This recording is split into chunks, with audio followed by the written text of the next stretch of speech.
জুলাই গণ অভ্যুত্থানের ২ বছর পূর্তিতে প্রত্যাশা প্রাপ্তির মূল্যায়ন হিরের হিসাব মেলাতে ব্যস্ত জামায়াত ইসলামী। দলটির মতে দেশে কথা বলার পরিবেশ ও গণতান্ত্রিক চর্চার সুযোগ ফিরে আসে জুলাইয়ের সবচেয়ে বড় অর্জন। তবে শহীদ পরিবার ও আহতদের পুনর্বাসন, বিচার প্রক্রিয়ায় সরকারের ভূমিকা প্রত্যাশার তুলনায় অনেক পিছিয়ে বলে অভিযোগ দলটির। সামনে এসেছে জুলাই সনদের আইনি স্বীকৃতি, গণভোটের রায় বাস্তবায়ন এবং রাজনৈতিক দলগুলোর সাথে দূরত্ব ও মতপার্থক্যের বিষয়গুলো।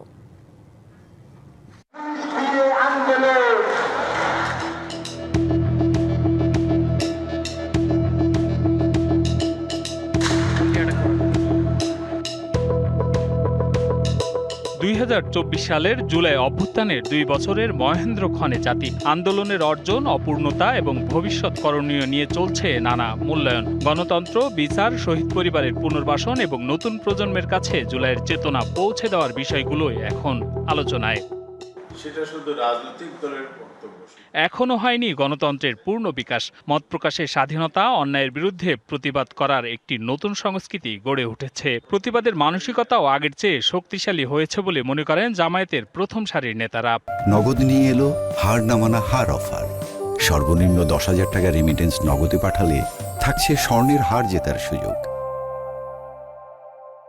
জুলাই বিপ্লবের মধ্য দিয়ে স্বৈরাচারের পতন হয়েছে। এটা একটা গ্রেট অ্যাচিভমেন্ট। শেখ হাসিনার পলায়ন এবং তার নেতৃত্ব বিভিন্ন টাইলে যা ছিল সবাই পালিয়েছে। আমি মনে করি যে একটা মুক্ত পরিবেশ তৈরি হয়েছে, ডেমোক্রেসি চর্চার একটা এনভায়রনমেন্ট এখন আবার ফিরে আসছে।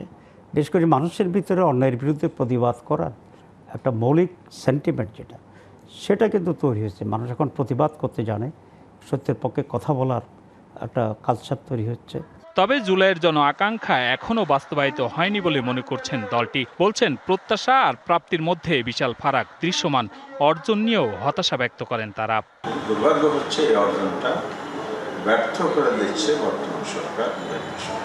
এই সরকার যেভাবে ঐক্যমত্য কমিশন এবং গণভোট জনগণ পাশ করেছে সেভাবে বাস্তবায়ন তাহলে জুলাইয়ের অর্জনটা পরিপূর্ণতা লাভ। যেভাবে হওয়ার কথা ছিল সেটা হয়নি, এবং এখনও যে গুরুত্বটা নিয়েই তাদের চিকিৎসার ব্যবস্থা করা, শহীদ ফ্যামিলিকে রিহেবিলিট করা, এই জায়গাটাতে যে গুরুত্ব দেওয়া উচিত ছিল, অগ্রাধিকার দেওয়া উচিত ছিল, এই সরকার সেটা দিচ্ছে না। নেতারা বলছেন শুধু আনুষ্ঠানিকতা নয়, ভবিষ্যৎ প্রজন্মের কাছে দুনিয়া কাঁপানো ৩৬ জুলাইয়ের চেতনা পৌঁছে দিতে ধরে রাখতে হবে অঙ্গীকারও। নিজের ভিতরেই এই স্পিরিটটাকে মেনটেন করে বা চর্চা করে এই শিক্ষাটাকে আগামী প্রজন্মের কাছে পৌঁছে দিতে হবে। Hasan Al Mamun, BBC news, Dhaka.